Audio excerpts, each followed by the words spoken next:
नमस्कार, मैं हूं सुधीर चौधरी और ब्लैक एंड व्हाइट में आपका स्वागत है।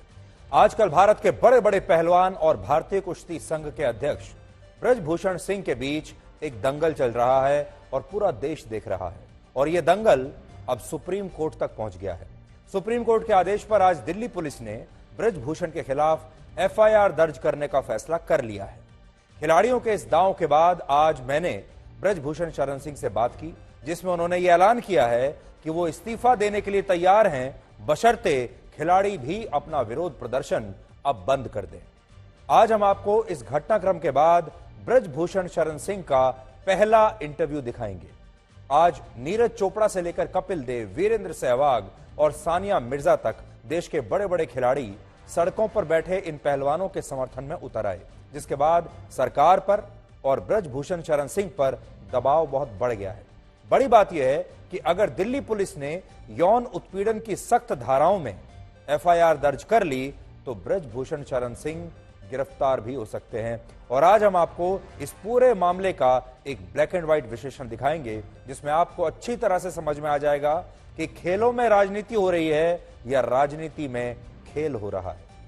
और अगला विश्लेषण उन परिवारों के लिए होगा जिनके बच्चे प्राइवेट वैन्स में स्कूल जाते हैं। दिल्ली में एक 6 साल की बच्ची के साथ एक प्राइवेट स्कूल वैन का ड्राइवर पिछले 1 साल से यौन शोषण कर रहा था। इसी तरह के मामले देश के हर छोटे बड़े शहर में अब बड़ी संख्या में देखने को मिल रहे हैं। इसलिए आज हम आपको इस समस्या से सावधान भी करेंगे और इसका समाधान भी बताएंगे। और आखिर में कर्नाटक में चल रहा जहरीला चुनाव प्रचार आपको दिखाएंगे, जिसमें कांग्रेस ने प्रधानमंत्री मोदी को जहरीला सांप कहा तो बीजेपी के एक विधायक ने सोनिया गांधी को विष कन्या कह दिया। लेकिन इस विश्लेषण से पहले चलते हैं सना के पास, जो आपको दिन भर की बड़ी खबरें बताएंगे। थैंक्स सुधीर। पीएम मोदी पर कांग्रेस अध्यक्ष की आपत्तिजनक टिप्पणी का मामला चुनाव आयोग में पहुंच गया है। बीजेपी के एक प्रतिनिधि मंडल ने चुनाव आयोग के अधिकारियों से मुलाकात की और एफआईआर दर्ज करने और कर्नाटक में उनके चुनाव प्रचार करने पर रोक लगाने की मांग की। कर्नाटक में एक चुनावी रैली को संबोधित करते हुए खड़गे ने प्रधानमंत्री मोदी की तुलना जहरीले सांप से की थी। दूसरी ओर कांग्रेस का भी एक प्रतिनिधिमंडल चुनाव आयोग पहुंचा और अमित शाह के दंगे वाले बयान के खिलाफ शिकायत की। अमित शाह ने कहा था कि कांग्रेस आई तो कर्नाटक में दंगे होंगे। कर्नाटक चुनाव में बीजेपी और कांग्रेस के बीच जुबानी जंग तेज होती जा रही है। केंद्रीय गृह मंत्री अमित शाह ने गडक की चुनावी रैली में पीएम मोदी पर खड़गे की आपत्तिजनक टिप्पणी को लेकर पलटवार किया। उन्होंने कहा कि कांग्रेस वालों की मति मारी गई है। मोदी जी को आप जितनी गाली दोगे कमल उतना खिलेगा।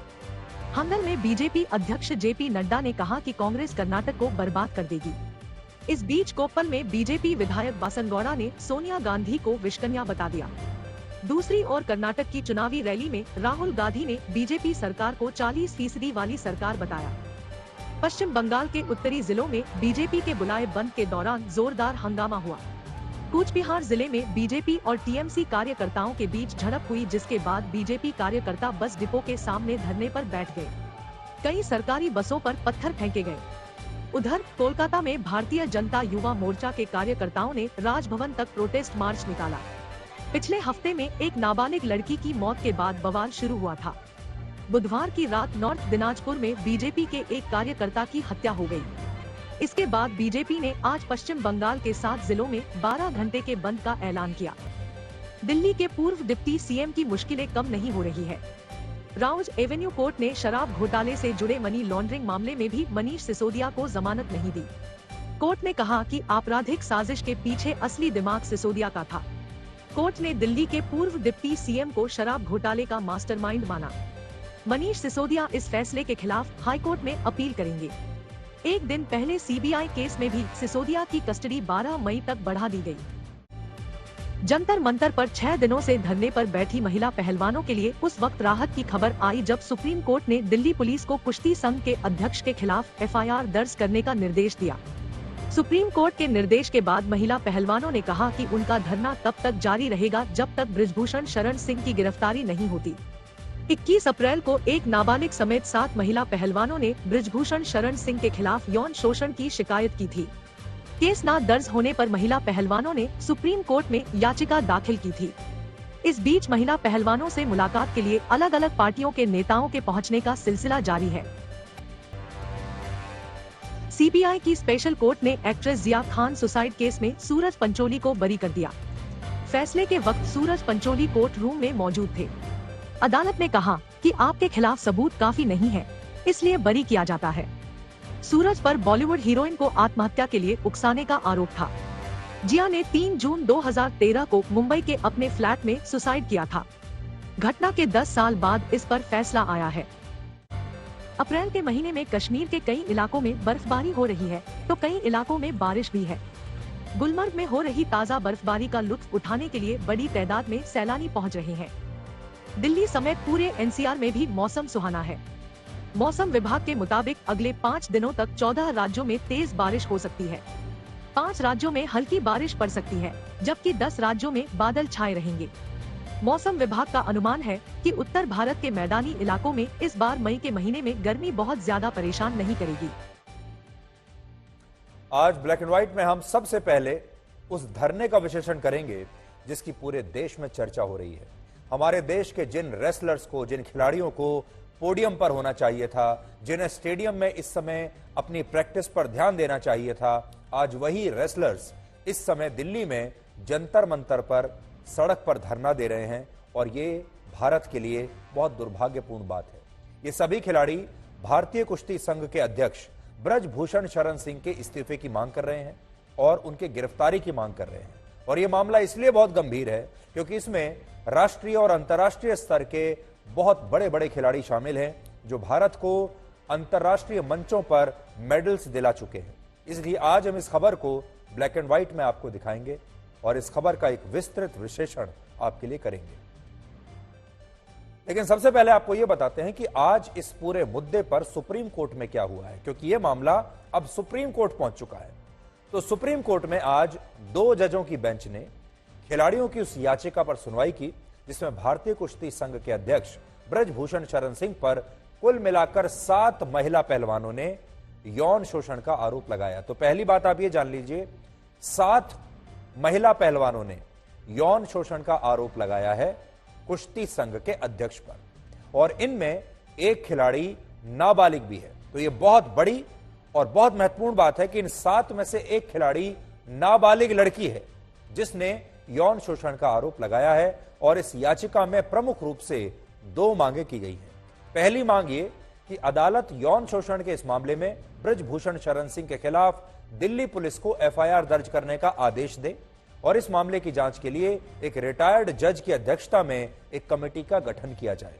और दूसरी मांग ये कि जिन महिला पहलवानों ने यौन शोषण का आरोप लगाया है उनकी सुरक्षा को कोर्ट द्वारा सुनिश्चित किया जाए। और इन दोनों ही मांगों पर आज सुप्रीम कोर्ट में लंबी बहस हुई और जिन 2 जजों की बेंच ने इस याचिका पर सुनवाई की उनमें मुख्य न्यायाधीश जस्टिस DY चंद्रचूड़ खुद भी शामिल थे। महत्वपूर्ण बात यह है कि आज सुप्रीम कोर्ट में प्रदर्शन कर रहे इन खिलाड़ियों की तरफ से 4 बड़े आरोप लगाए गए। पहला आरोप यह कि यौन शोषण के मामले में ब्रजभूषण शरण सिंह के खिलाफ पहली मौखिक शिकायत आज नहीं बल्कि वर्ष 2016 में ही कर दी गई थी, लेकिन यह शिकायत मौखिक थी और उस शिकायत का कभी भी कोई संज्ञान नहीं लिया गया। दूसरा आरोप यह कि लिखित शिकायत के बाद इस मामले की जांच के लिए एक कमेटी बनाई गई, लेकिन यह कमेटी भी ब्रजभूषण शरण सिंह के साथ मिली हुई थी। तीसरा आरोप, केंद्रीय खेल मंत्रालय और इंडियन ओलंपिक एसोसिएशन ने भी इस मामले में शिकायत करने वाले खिलाड़ियों की कोई मदद नहीं की। और चौथा आरोप यह कि दिल्ली पुलिस भी इस मामले में इन खिलाड़ियों का सहयोग नहीं कर रही है और वो भी ब्रजभूषण शरण सिंह के साथ मिली हुई है और इसीलिए दिल्ली पुलिस ने अभी तक इस मामले पर एफआईआर दर्ज नहीं की है। हालांकि इन आरोपों पर आज सुप्रीम कोर्ट में बहुत लंबी बहस चलती रही और इसके बाद सुप्रीम कोर्ट ने अपने आदेश में 2 बड़ी बातें कही। पहली बात, इस मामले की जांच दिल्ली पुलिस ही करेगी और अदालत ने दिल्ली पुलिस को ब्रजभूषण शरण सिंह के खिलाफ एफआईआर दर्ज करने के लिए कहा है। दिल्ली पुलिस ने भी अदालत को यह बताया कि हम एफआईआर करने के लिए तैयार हैं, दिल्ली पुलिस एफआईआर कर रही है। हालांकि रात 9 बजे तक का अपडेट यह है कि दिल्ली पुलिस की तरफ से अभी तक कोई एफआईआर दर्ज नहीं हुई है, लेकिन अगर दिल्ली पुलिस ने यौन उत्पीड़न की सख्त धाराओं में एफआईआर दर्ज कर ली, क्योंकि शिकायतकर्ताओं में एक नाबालिग लड़की भी है तो बृजभूषण शरण सिंह की गिरफ्तारी पक्की है। और अगर एफआईआर में पॉक्सो एक्ट भी लगा दिया गया तो बृजभूषण शरण सिंह लंबे समय के लिए जेल में चले जाएंगे और ऐसे मामले में उन्हें जमानत भी बहुत आसानी से या जल्द नहीं मिलने वाली। दूसरा, अदालत ने दिल्ली पुलिस कमिश्नर को कहा है कि उन्हें यौन शोषण की शिकायत करने वाली खिलाड़ियों की सुरक्षा को लेकर एक आकलन करना चाहिए और अगर जरूरी है तो फिर इन खिलाड़ियों को पर्याप्त सुरक्षा देनी चाहिए। तो खिलाड़ी खुद कह रहे हैं क्योंकि हमने इतने संगीन आरोप लगा दिए हैं, हम पर दबाव चारों तरफ से बनाया जा रहा है, इसलिए हमें सुरक्षा भी दी जाए।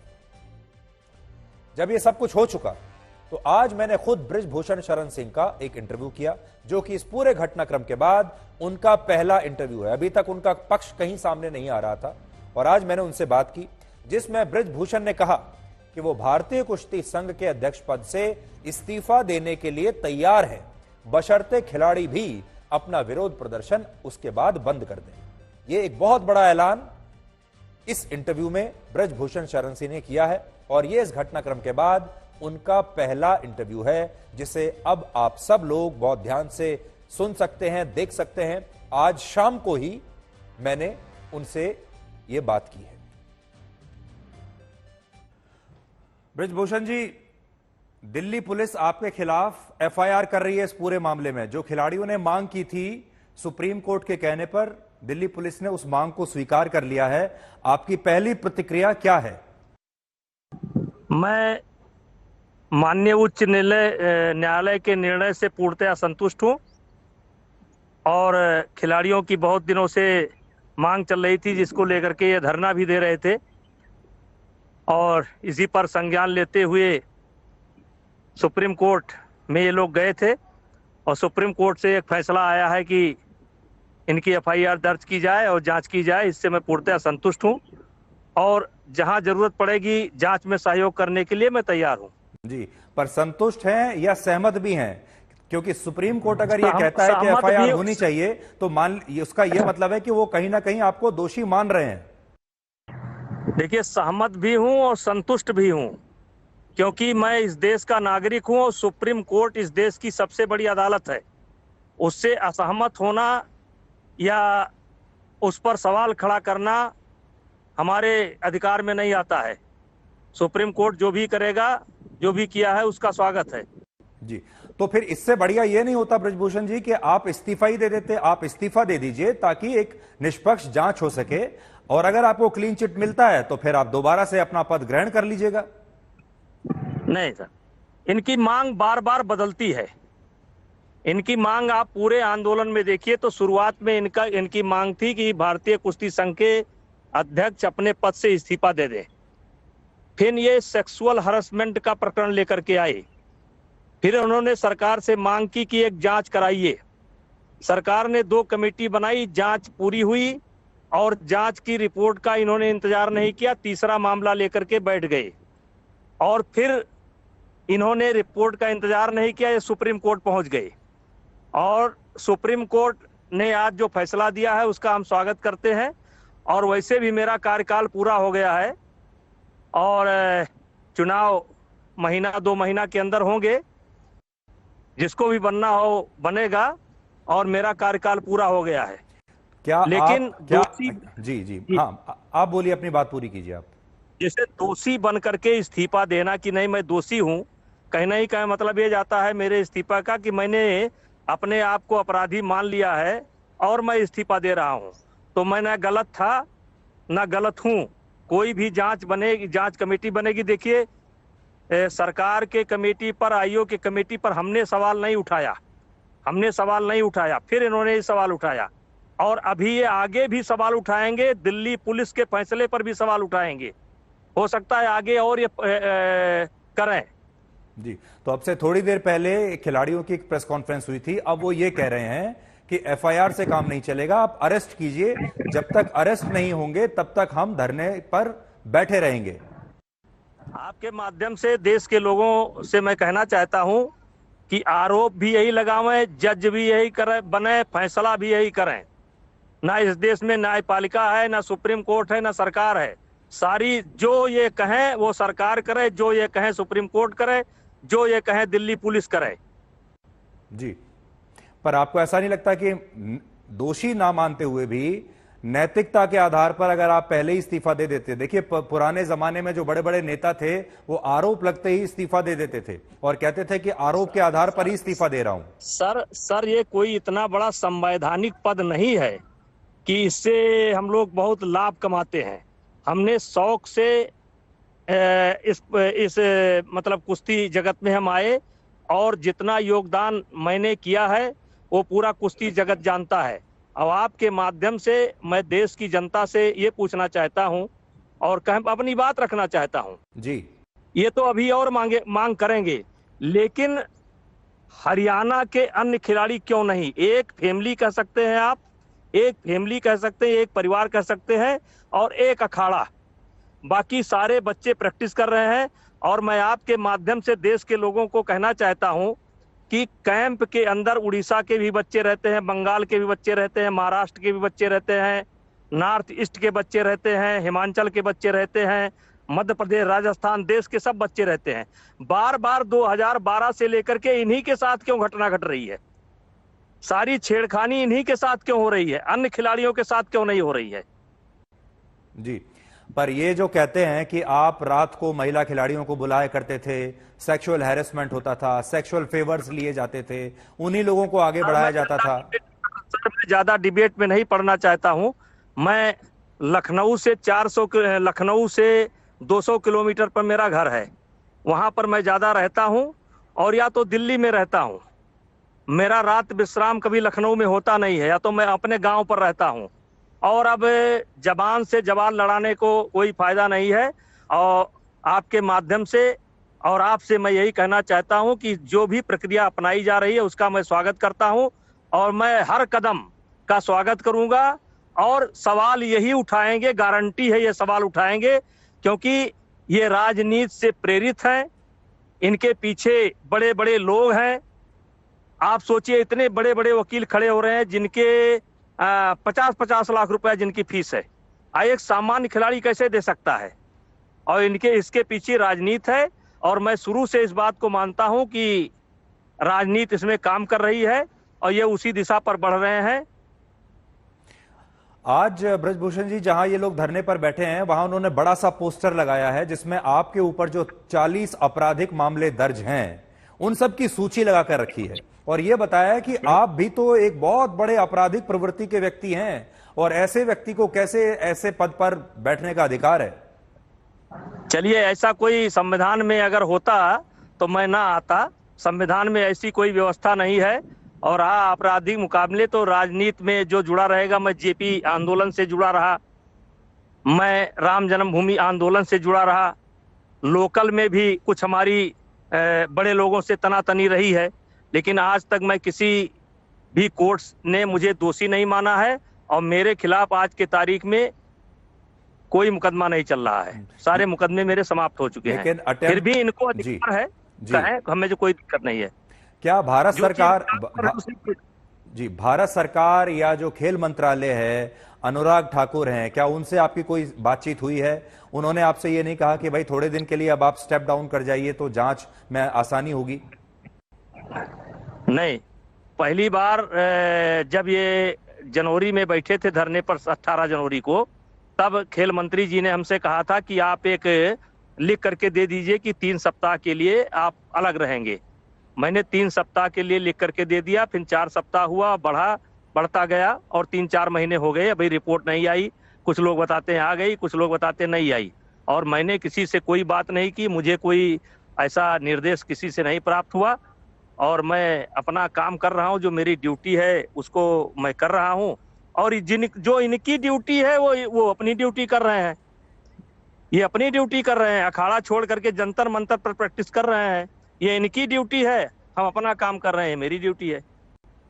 जी ब्रजभूषण जी, अगर आज का दिन अगर आप देखें तो देखिए, नीरज चोपड़ा आपके खिलाफ उतर आए, इतने बड़े खिलाड़ी हैं, कपिल देव ने आपके खिलाफ बयान दे दिया, वीरेंद्र सहवाग ने दे दिया, सानिया मिर्जा ने दे दिया, देश भर के जो बड़े बड़े नहीं है, वो सच्चाई से अवगत नहीं है, वो सच्चाई से अवगत नहीं है और जिस दिन सच्चाई उनके सामने आएगी उनको अपने किए पर पछतावा होगा। नहीं, पर सच्चाई आप बताइए ना, सच्चाई क्या है?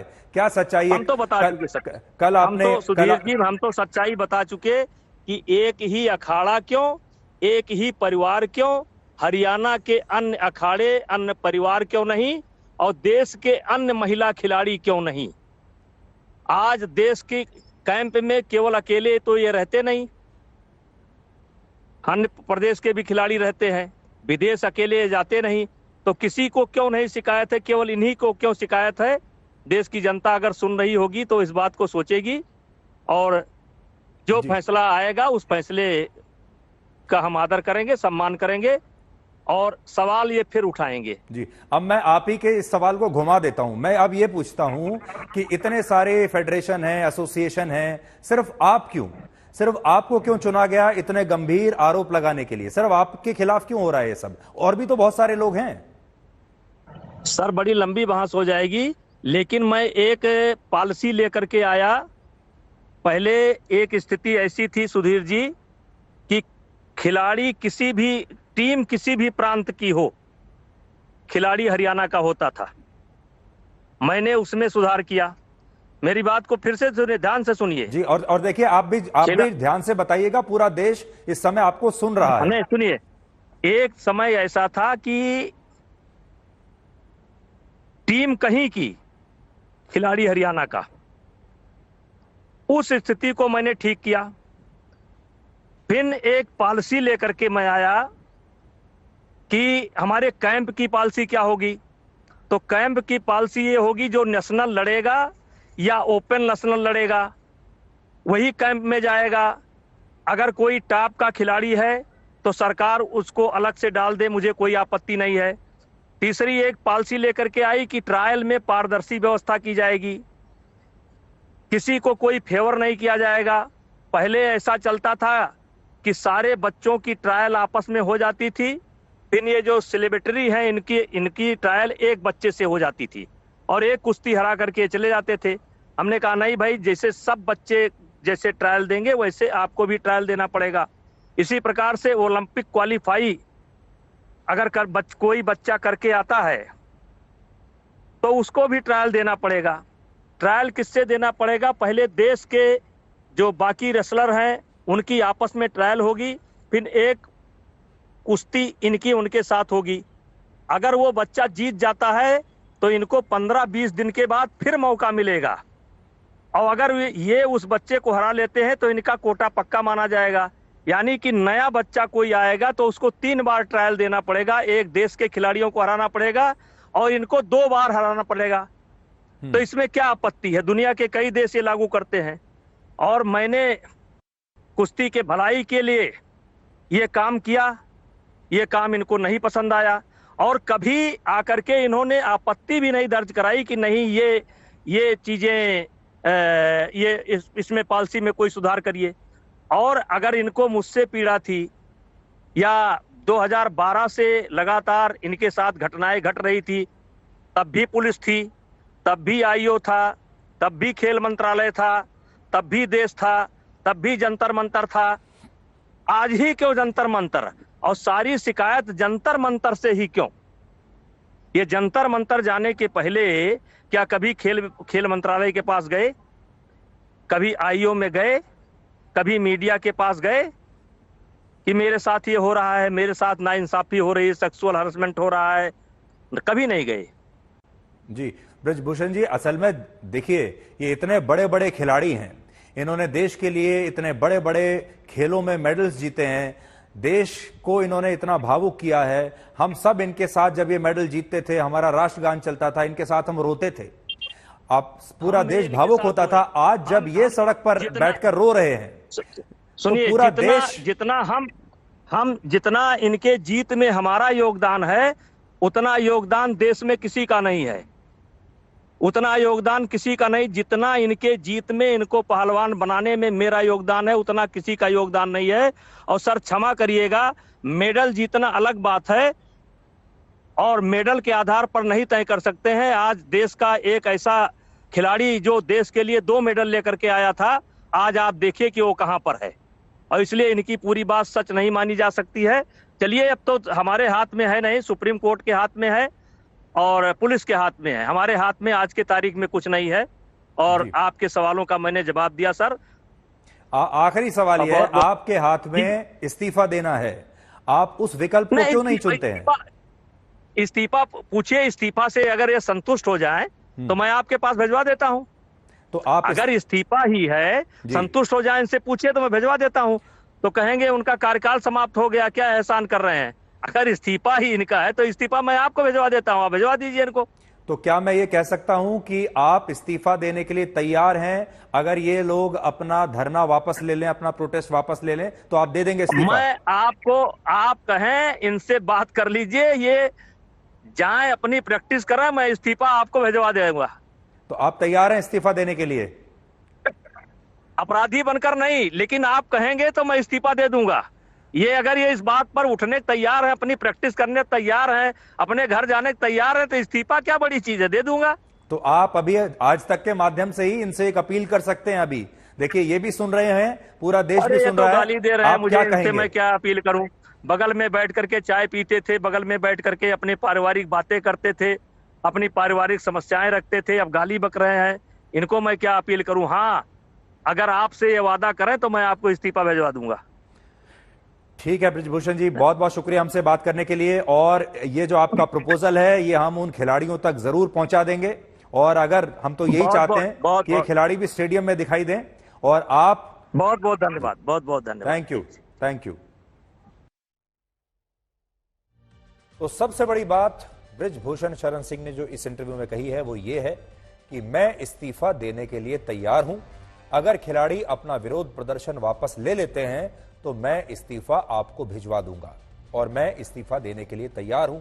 और हमने जैसा उनको कहा कि उनकी बात देश तक हमने पहुंचा दी है, खिलाड़ियों तक पहुंचा दिया है। लेकिन खिलाड़ी अब सिर्फ इस्तीफा नहीं चाहते, खिलाड़ी चाहते हैं उनकी गिरफ्तारी, खिलाड़ी चाहते हैं कि अब उन्हें सजा मिलनी चाहिए। इसलिए आने वाले जो दिन हैं वो बहुत ही महत्वपूर्ण है और ये अब एक राष्ट्रीय नहीं, अंतर्राष्ट्रीय खबर बन चुकी है। आप जानते हैं इसमें जो खिलाड़ी शामिल हैं वो बड़े बड़े अंतर्राष्ट्रीय खिलाड़ी हैं और इस समय ये भारत की छवि के लिए अच्छा नहीं है। पूरी दुनिया है वो हमारे इन अंतर्राष्ट्रीय खिलाड़ियों को इस तरह सड़कों पर वर्कआउट करते हुए देख रही है।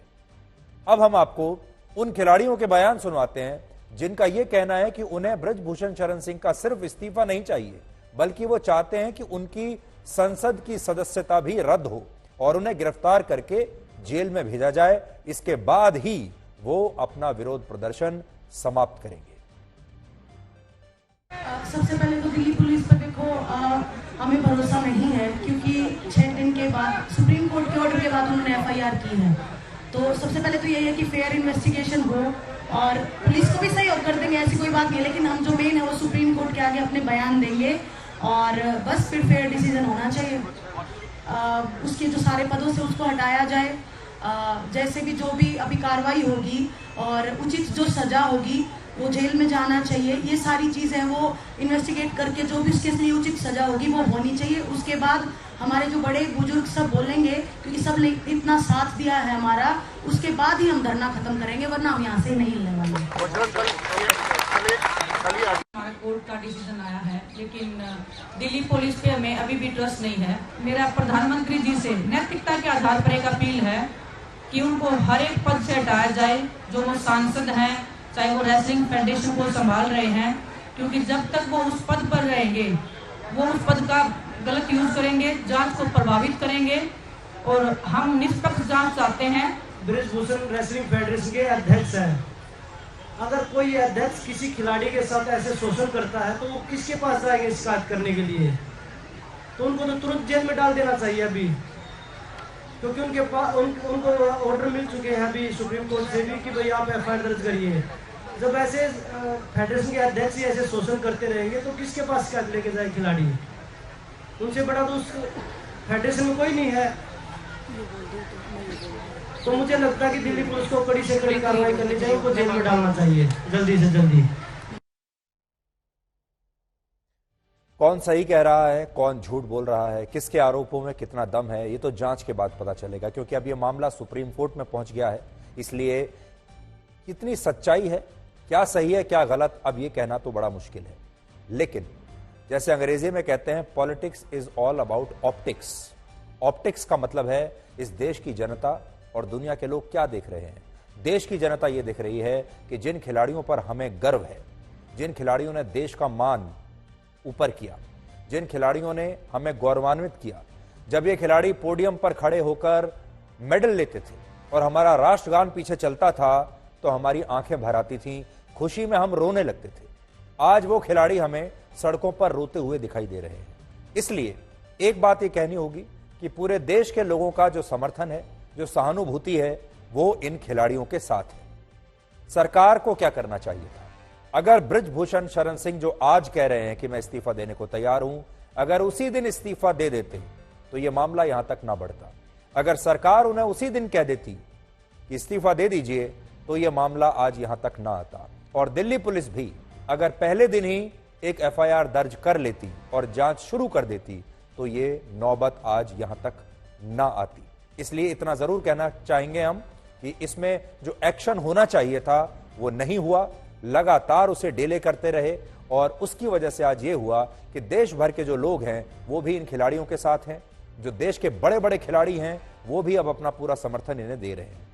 अब आप ये देखिए कि जब इस तरह के आंदोलन में राजनीति का प्रवेश हो जाता है, नेता आ जाते हैं, सत्ता पक्ष और विपक्ष के बीच ऐसे आंदोलनों का इस्तेमाल होने लगता है, तो कैसे हमारे देश के नेता एक गैर राजनीतिक मंच को भी अपनी राजनीति का एक पोडियम बना लेते हैं। जब से इन खिलाड़ियों ने अपने विरोध प्रदर्शन में सभी नेताओं और सभी राजनीतिक पार्टियों को आमंत्रित किया है, तब से वहां विपक्षी नेताओं का एक मेला सा लगा हुआ है। और इस कड़ी में आज बिहार की जन अधिकार पार्टी के नेता पप्पू यादव भी इन खिलाड़ियों को अपना समर्थन देने के लिए पहुंचे और इस दौरान उन्होंने उत्तर प्रदेश के मुख्यमंत्री योगी आदित्यनाथ का वहां बैठे बैठे मजाक उड़ाया और कहा कि योगी आदित्यनाथ पहले संसद में आंसू बहाते थे, रोते थे और अब वो माफिया को खत्म करने की बात कह रहे हैं। लेकिन उन्होंने एक धमकी भरे अंदाज में एक और बात कही कि जिस दिन योगी आदित्यनाथ मुख्यमंत्री नहीं रहेंगे उस दिन देखिएगा क्या होता है। तो पप्पू यादव ने आज खेलों के इस विरोध प्रदर्शन के मंच पर आप ये कह लीजिए कि बयानबाजी का गोल्ड मेडल जीत लिया है। सदन में ऐसा रो रहा था जोगी हम लोग के सामने इतना बड़ा हमने ऐसे ऐसे रोकर रो रहा था। क्या हुआ? हमको बड़ी मारा पुलिस, मुलायम सिंह बड़ी मरवा दी, बड़ी क्या डरपोक है ये। जिस दिन मुख्यमंत्री के कुर्सी से हटा, समझे, अब हम कुछ नहीं कहें, इससे आगे कुछ नहीं कहें। तो पप्पू यादव जैसे नेताओं को यह समझना होगा कि वो असल में नेताओं के साथ नहीं, इन खिलाड़ियों के साथ बैठे थे और यहां पर राजनीति करने की कोई आवश्यकता नहीं थी। योगी आदित्यनाथ का इस पूरे धरने से क्या मतलब था? पप्पू यादव ने योगी आदित्यनाथ के जिस बयान का जिक्र किया, यह बयान वर्ष 2007 का है। तब वो नए नए राजनीति में थे और तब उन्हें बहुत परेशान किया जा रहा था समाजवादी पार्टी के जमाने में, और तब उन्होंने रोते रोते पूरे देश को अपनी व्यथा बताई थी। आज पप्पू यादव उनका मजाक जरूर उड़ा रहे हैं। किस बयान पर मजाक उड़ा रहे हैं पहले आप ये देख लीजिए और फिर उसके बाद योगी आदित्यनाथ ने क्या किया वो आपको दिखाएंगे। सर मुझे बोले don't be tell him go on Nitin. Yogi ji we all respect you. Please, you feel we shall certainly look into it. अध्यक्ष, मैं तीसरी बार गोरखपुर से लोकसभा का सदस्य बना हूं। मतलब पहली बार मैं 25,000 वोटों से जीता था, दूसरी बार 50,000 से जीता और तीसरी बार लगभग 1.5 लाख मतों से मैं गोरखपुर से चुनकर के आया हूं। लेकिन पिछले कुछ समय से महोदय राजनीतिक विद्वेष के तहत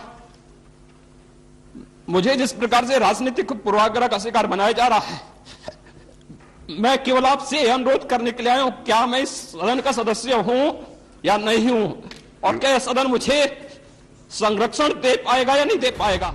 जिस अतीक अहमद के खिलाफ पीड़ित परिवारों ने मुकदमा दर्ज कराया उसके परिवार के खिलाफ, वह समाजवादी पार्टी के द्वारा पोषित माफिया है और उसकी कमर को तोड़ने का काम हमारी सरकार ने किया है। और फिर वो कहती है इसे हाउस सरकारों इस माफिया को मिट्टी में मिला देंगे। सरकार किसी है, सरकार किसी है, गफलत में हो, ये माफिया है, इनको मिट्टी में मिलाने का काम करेंगे। अपराधी आप लोग हैं, अपराधी दूर कर। 2007 का पहला बयान आपने देखा योगी आदित्यनाथ का, जब वो तीसरी बार लोकसभा के सदस्य बने थे, और उसके बाद 2023 का आपने ये बयान देखा जब वो उत्तर प्रदेश के मुख्यमंत्री हैं। 2007 में वो सदन से कह रहे थे कि मेरी रक्षा की जाए, मुझे परेशान किया जा रहा है, और उस समय आपने देखा था वो कितने मजबूर थे।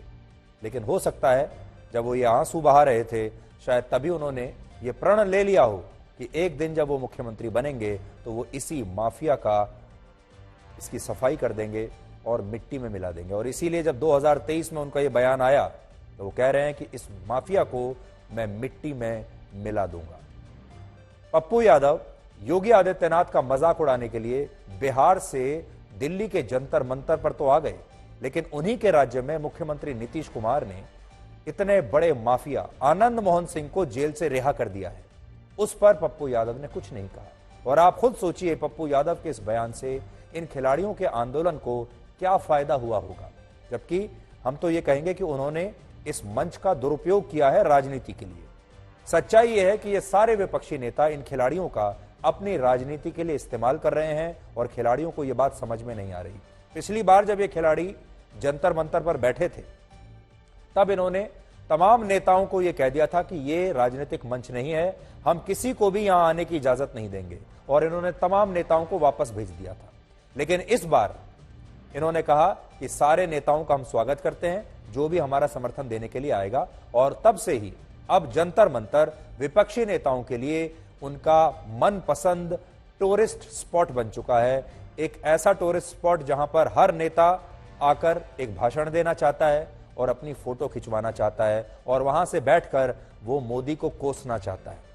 हालांकि राजनीति से अलग देश के बड़े बड़े खिलाड़ियों ने इस विरोध प्रदर्शन को अपना समर्थन देना शुरू कर दिया है, जिसके बाद सरकार पर भी दबाव बढ़ गया है, ब्रजभूषण शरण सिंह पर भी दबाव बढ़ गया है। और जैसे मैं आपको बता रहा था कि देश में किसी भी मुद्दे को लेकर एक राय बनती है, एक भावना बनती है, और आज की जो राय है देश की, जो भावना है देश की, वो इन खिलाड़ियों के साथ है।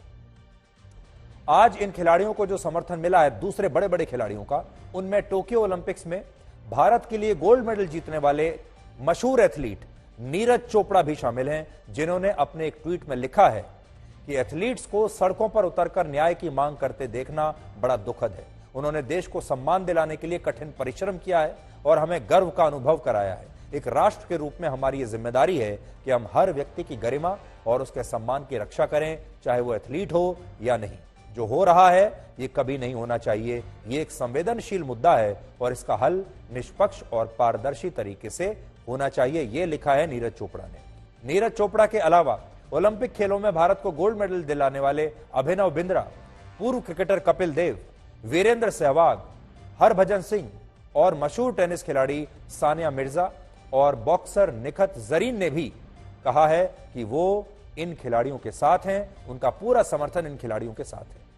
और कई नेता भी इन खिलाड़ियों को अब अपना समर्थन दे रहे हैं, जिनमें कांग्रेस के नेता हैं, दीपेंद्र हुड्डा का नाम भी शामिल है। लेकिन बड़ी बात यह है कि इस सब के बीच आज भारतीय ओलंपिक संघ की अध्यक्ष और पूर्व एथलीट पीटी उषा की बहुत आलोचना हो रही है और उन्हें ट्रोल किया जा रहा है।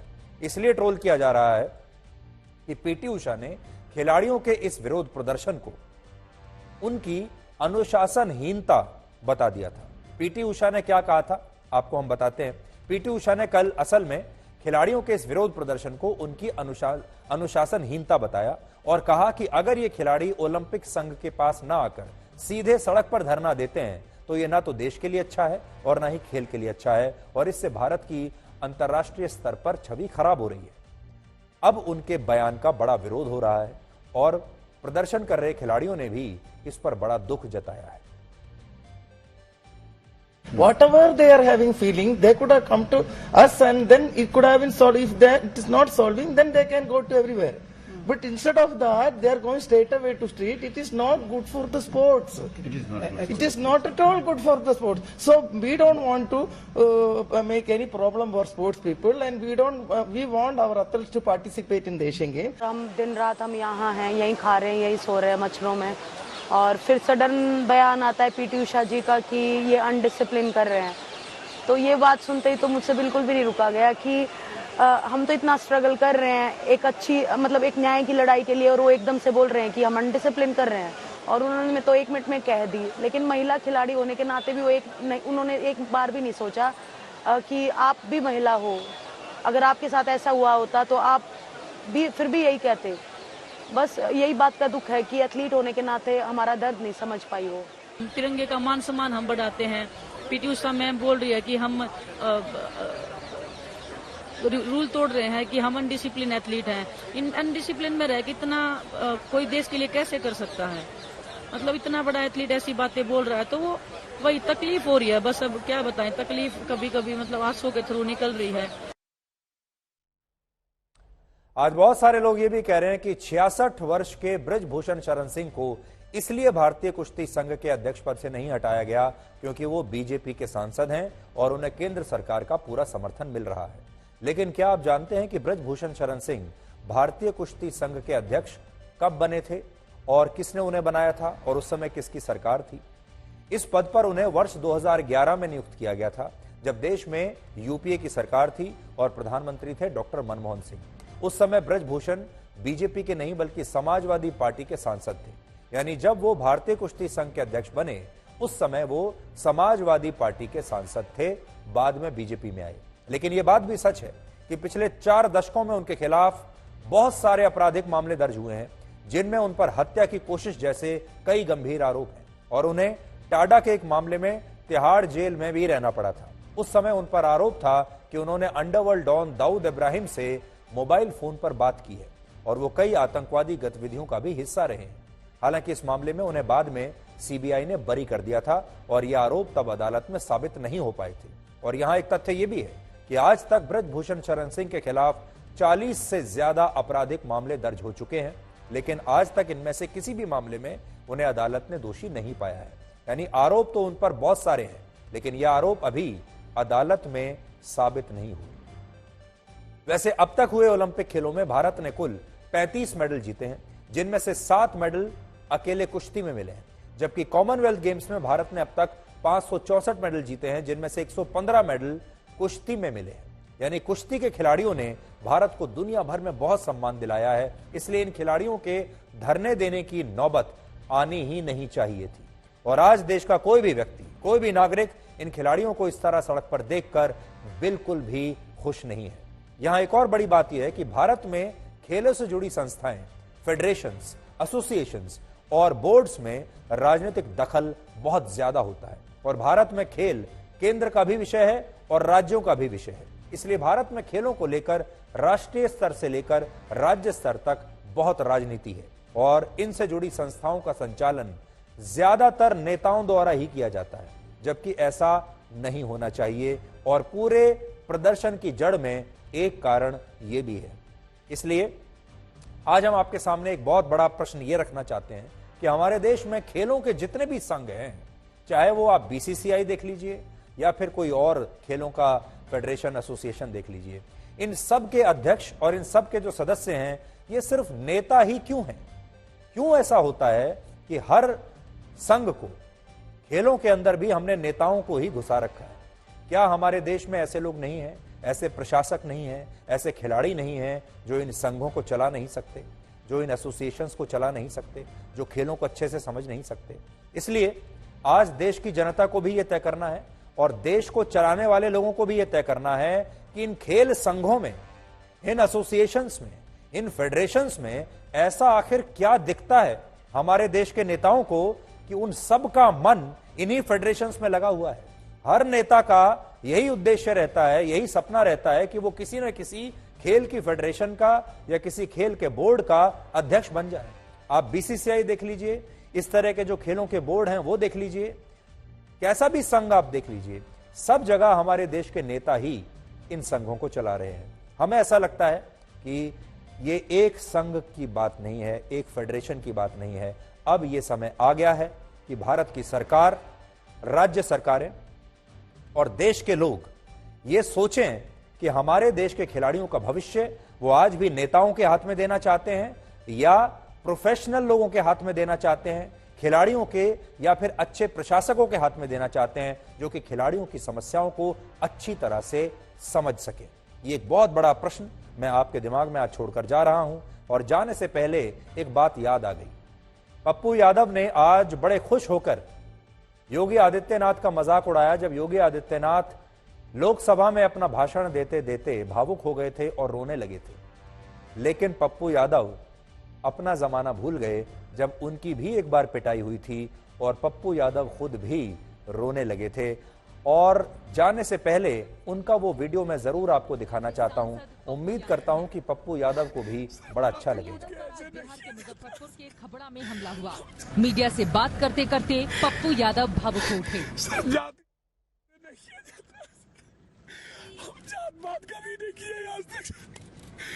मीडिया से बात करते करते पप्पू यादव भावुक हो उठे। जाति पूछ के ऐसे नहीं किया जाता, हम जात बात कभी नहीं किए आज तक। मेरा 1.5 महीने से सर यात्रा था, हम लोगों ने कभी जात बात नहीं किया। हम पैर पकड़ते पकड़ते थक गए, लेकिन पीछे से सब जगह से मारना शुरू कर दिया। तो पप्पू यादव का ये किस्सा आपको फिर किसी दिन सुनाएंगे, अगली बार जब आपसे मुलाकात होगी। अब अगली खबर पर चलते हैं, क्योंकि हमारा अगला विशेषण उन परिवारों के लिए है जिनके बच्चे प्राइवेट वैन्स में स्कूल जाते हैं। और यह खबर आज आपको बहुत डरा सकती है, इसलिए संभल कर इस खबर को देखिएगा।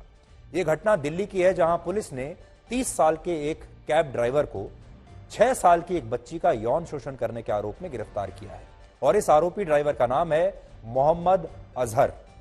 पुलिस का कहना है कि यह व्यक्ति पिछले काफी समय से एक प्राइवेट स्कूल वैन चला रहा था और जिस बच्ची का इसने यौन शोषण किया वो उसी की स्कूल वैन में हर दिन स्कूल जाती थी। और हैरानी की बात यह है कि यह ड्राइवर पिछले 1 साल से इस बच्ची का यौन शोषण कर रहा था, 1 साल से। लेकिन इस दौरान बच्ची के माता पिता को इसके बारे में कभी कुछ पता ही नहीं चला और इस बच्ची के साथ स्कूल वैन में हर दिन यह वारदात होती रही। उस बच्ची पर क्या बीतती होगी आज आप सोचिए।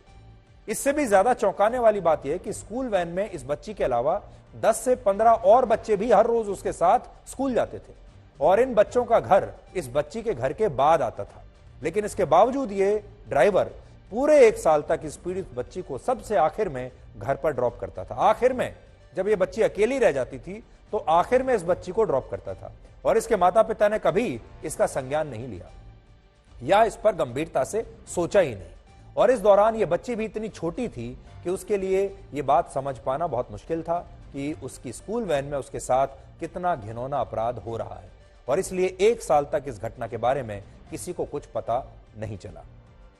हालांकि कुछ दिन पहले जब इस बच्ची ने लगातार स्कूल वैन में बैठने से पहले यह कहा कि वो इस वैन में बैठकर स्कूल नहीं जाना चाहती, बार बार कहती थी कि अब उसे इस वैन में नहीं बैठना, इस वैन में स्कूल नहीं जाना, तो उसके माता पिता को चिंता हुई।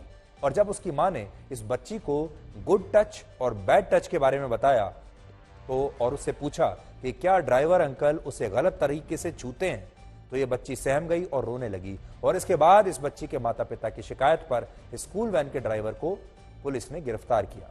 हालांकि इस मामले में अगर इस बच्ची के माता पिता और ज्यादा जागरूक होते और वो इस ड्राइवर से ये पूछते कि वो उनकी बच्ची को सबसे आखिर में ड्रॉप क्यों करता है, तो शायद ये घटना बहुत पहले ही पकड़ी जाती। लेकिन ऐसा हुआ नहीं और ये एक बहुत खतरनाक बात है। आजकल देश के बड़े बड़े शहरों में, छोटे शहरों में, कस्बों में इस तरह की घटनाएं अब और ज्यादा बड़ी संख्या में हो रही हैं। कुछ के बारे में पता चलता है लेकिन ज्यादातर के बारे में पता ही नहीं चलता। असल में पहली बार नहीं है जब किसी स्कूल में किसी बच्ची का इस तरह से शोषण हुआ। अकेले दिल्ली में ही पिछले कुछ वर्षों में ऐसी बहुत घटनाएं हो चुकी हैं जिस पर सरकार ने भी गंभीरता जताई और सरकार की तरफ से प्राइवेट स्कूल वैन और कैब्स के लिए नियम बनाए गए हैं। लेकिन ना तो इन नियमों का पालन होता है और ना ही ज्यादातर माता पिता इन नियमों के बारे में कुछ भी जानते हैं। आपको जानकर हैरानी होगी कि ज्यादातर माता पिता अपने बच्चों को इन स्कूल वैन्स में इसलिए भेजते हैं क्योंकि ये प्राइवेट स्कूल वैन स्कूल की अपनी बसों से बहुत सस्ती होती है। 2 कारण होते हैं। एक तो उन इलाकों में जहां स्कूलों की बसें चलती ही नहीं है, वहां बच्चे ऐसे प्राइवेट वैन्स में आती हैं। और दूसरा, माता पिता पैसा बचाना चाहते हैं, स्कूल बस की बजाय ऐसे प्राइवेट वैन में बच्चों को भेजते हैं। आज हमने दिल्ली, हरियाणा, उत्तर प्रदेश, मध्य प्रदेश और महाराष्ट्र समेत कई राज्यों के स्कूल के इस वैन मॉडल को समझने की कोशिश की और इस दौरान हमें पता चला बहुत सारे माता पिता अपने बच्चों को स्कूल की बस में इसलिए नहीं भेजते क्योंकि इन बसों में आना जाना प्राइवेट स्कूल वैन के मुकाबले बहुत महंगा होता है। उदाहरण के लिए,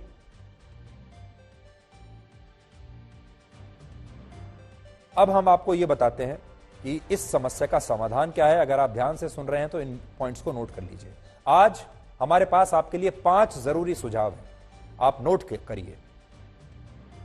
पहला सुझाव तो ये कि सस्ते के चक्कर में अपने बच्चों को स्कूल बस की जगह प्राइवेट स्कूल वैन्स में बिल्कुल ना भेजें।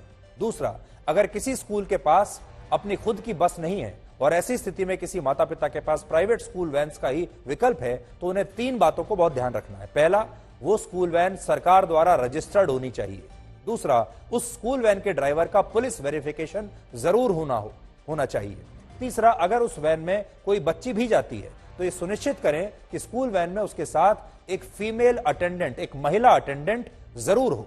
इसके अलावा आप स्कूल वैन के ड्राइवर को गाड़ी के अंदर डैश कैम, जीपीएस और स्पीड गवर्नर जैसी चीजें लगाने के लिए कह सकते हैं जिनसे बच्चों की निगरानी करना आसान हो।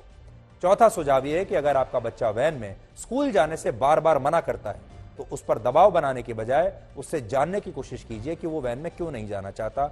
और जिस बच्चे को स्कूल वैन में सबसे बाद में ड्रॉप किया जाता है और सबसे पहले पिकअप किया जाता है, उन बच्चों के माता पिता को ज्यादा सावधान होना चाहिए, क्योंकि अगर वो आपके बच्चों को पहले पिक कर लेते हैं तो आपका बच्चा काफी देर तक अकेला रहता है ड्राइवर के साथ, और अगर आखिर में ड्रॉप करते हैं तो भी आपका बच्चा ड्राइवर के साथ काफी समय अकेला बिताता है। तो आपको ज्यादा सावधान रहने की आवश्यकता है। तो आज के लिए ब्लैक एंड व्हाइट में इतना ही। अब आपसे हमारी अगली मुलाकात होगी कल रात 9 बजे। तब तक आप खुश रहिए, सुरक्षित रहिए, स्वस्थ रहिए। नमस्कार।